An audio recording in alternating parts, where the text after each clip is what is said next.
This example gives y to the negative 2 plus 8y to the negative 1 plus 7 equals 0. This is quadratic in form, believe it or not. By that I mean it looks like a quadratic equation. Remember, quadratic equations are of the form ax squared plus bx plus c equals 0.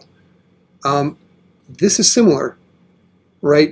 What if we wrote it like this? I'm just going to rewrite this a little bit. Y to the negative 1 squared plus 8 y to the negative 1, I'm putting that in parentheses for emphasis that it's separate, plus 7 equals 0. Now do you see that it starts to look like a quadratic equation, maybe something like this, u squared plus 8u plus 7 equals 0. Okay, so let's do a substitution. Okay, we'll let u be y to the negative 1.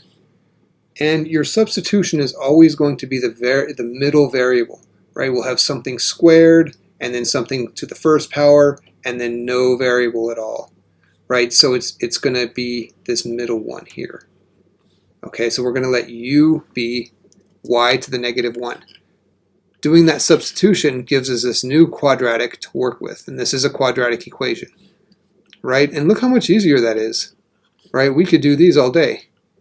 Factor it out, equals 0, right? U and u, we need factors of 7 that add up to 8. Well, 7 and 1 certainly do the trick there. Setting each of these equal to 0 and solving gives u equals negative 7, u equals negative 1. But we're not done yet.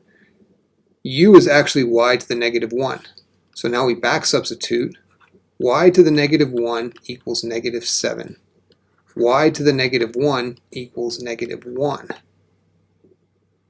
Well, we want to solve this for y. I'm going to take both sides to the negative 1 power, like so, to the negative 1. Okay, now by the rules of exponents, y to the negative 1 to the negative 1 is y to the negative 1 times negative 1, which is y to the 1, which is just y. Okay, so there's y. And then we have negative 7 to the negative 1, which is 1 over 7, and there's still that negative in front there. So there's one of our answers, y equals negative 1/7. Okay, same thing over here. I take both sides to the negative 1 power. All right, that gives us just y.